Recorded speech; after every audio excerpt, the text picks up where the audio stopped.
particular story or history or place that I'm exploring. And I'm really interested in site specificity, and for me, site is geographic location, but that's not the first and foremost. A site is also cultural location, it's social location, it's a spiritual location. So I mean site in the fullest way possible. I'm Kole Robinson Brooks. I am a visual artist and educator. I make art by any means possible. I work in ceramics, found objects, installation art, site-specific art, prayerfulness, and performance art. My mom was a performance artist. In fact, she performed in Spaces with Connie Mae back in the 70s. So I was a kid in Spaces back in the 70s, and here I am, 2000s. Isn't that amazing? I'm Lester Allen. I happen to be a pastor, a local church in Oakland, Ohio. I'm also on the Underground Railroad Board. Me and Johnny Kole go back for over 20 years. So when he asked me to participate, I couldn't say no. And so I'm glad to be here. I'm Carmen Lane. I'm an artist and founder of Atonsic Center for Healing and Creative Leadership. My work has to do with themes of grief. I'm an installation artist. I like to look at indigenous spiritualities and Afro-Atlantic spiritual traditions in the context of my work. My family's also from Oberlin. 4 generations of my family is buried at Westwood Cemetery. So they're in the ground with Lee Howard God. So for me, that's a part of my introduction. My great-grandmother's father is the founder of Russ Methodist Church in Oakland. So for me, this conversation around place and the role of the artist in relationship to recovering and reclaiming stories that have been erased back to our current reality and memory is of interest to me. Hi, I'm Julia Johns, and I teach in the English department at Oberlin, and I guess I'm kind of a rogue person who's leaving academia in a way. I'm working on a project currently. I'm kind of interested in sort of how we can communicate about what we know beyond the rules of evidence, beyond academic rules of evidence. And I've been a power walker for many years, and I'm writing a book right now on power walking in the hood, which we're neighbors, so we just established that. And I'm really interested in thinking about how our literature, how African American literature, which I teach, has represented places, realities, or different kinds of realities that we can't really access through academic discourse, if that makes sense. The kinds of ways of knowing Ellis and Hearst and Morris and all these people that they're not really trying to make a rational argument, but to communicate an experience.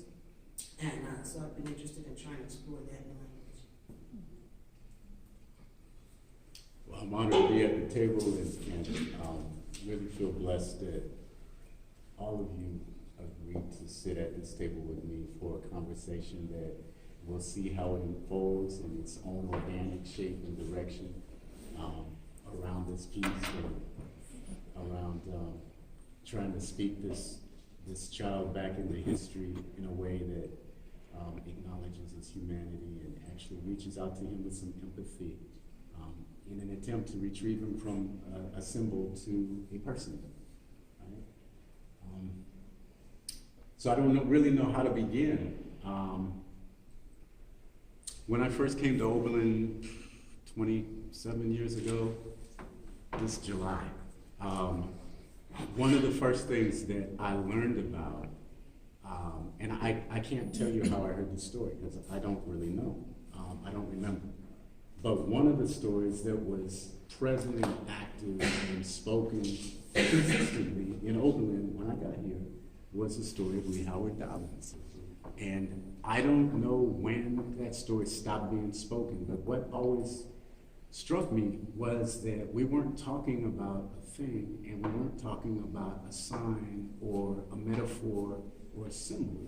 We were talking about a person And it always struck me, somebody who knew that he was going to be a father when I was 19, my daughter visited me and told me she was coming. And I knew who she was. And she, so somebody who always wanted to be a father, to hear about a 4-year-old child who died, and died among strangers, just through trauma, and had only experienced trauma. It moved me. And so I don't know, I can't identify who first spoke that story to me. I don't know, but I heard it consistently and often. And our children learned the story in Oberlin Public Schools. But somewhere along the line, the story became less and less apparent. And in my one class that I teach, it looks at the evolution of a black aesthetic. I call the course a blues aesthetic. And within the context of blues aesthetic, I would always speak to specific events that took place in the space in which I live and my children were conceived and born. I always speak to them about what a 15-year-old girl by the name of Emonia Lewis experienced, like not the